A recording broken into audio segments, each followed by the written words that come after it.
తెలంగాణ అసెంబ్లీలో BRS MLA Sabitha CM Revanth Reddy మధ్య మాటల యుద్ధం జరిగింది. కేసీఆర్ ఇంటి మీద వాలిన కాకి తన ఇంటి మీద వాలితే కాల్చి చంపేస్తానన్నాడని ఆరోపించారు. రేవంత్ ను కాంగ్రెస్ పార్టీలోకి వస్తే తానే ఆహ్వానించానని, ఇప్పుడు నన్నెందుకు టార్గెట్ చేస్తున్నారని మండిపడ్డారు. మల్కాజ్గిరిలో పోటీ చేయాలని సూచించిందే సబితక్క అన్నారు సీఎం రేవంత్. నన్ను పోటీ చేయమని చెప్పి బీఆర్ఎస్ లో చేరిందని, తనను మోసం చేసినట్టు కాదా అని ప్రశ్నించారు. ఇవాళొచ్చి తమకు నీతులు చెప్తే ఊరుకుంటామా అని నిలదీశారు. ముఖ్యమంత్రి గారు ముఖ్యమంత్రి అయిన తర్వాత కేసీఆర్ ఇంటి మీద వాళ్ళ కాకి నా ఇంటి మీద వాళ్ళతే కాల్ చేస్తానని ఎంతమంది ఉన్నారు అధ్యక్ష? ఇప్పుడు అక్కడ ఎందుకు చేర్చుకున్నారు అధ్యక్ష?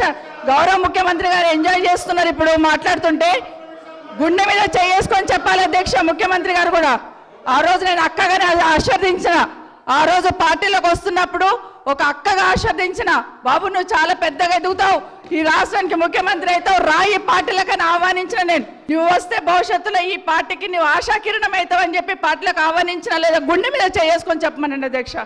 ఎందుకు టార్గెట్ చేస్తున్నావు? ఏం మోసం చేశాం? ప్రజా జీవితంలో ఉన్నప్పుడు వ్యక్తిగత సంభాషణ ఉంటుంది, ప్రజా జీవితంలో చర్చ ఉంటుంది.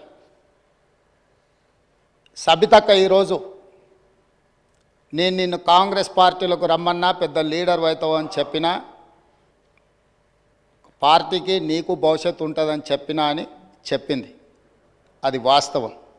మల్కాజ్గిరి పార్లమెంట్లో ఎన్నికల్లో పోటీ చేయమని నన్ను ప్రోత్సహించి పార్టీ నన్ను ఎన్నికల్లో అభ్యర్థిగా నిర్ణయించిన తర్వాత కేసీఆర్ మాటలకు అధికారం కోసం కాంగ్రెస్ను వదిలి టీఆర్ఎస్ పార్టీలో చేరి మంత్రి పదవి పొంది తమ్ముని మోసం చేసింది కాబట్టి ఈ రోజు నమ్మొద్దు అని కేటీఆర్కి చెప్పిన అధ్యక్ష.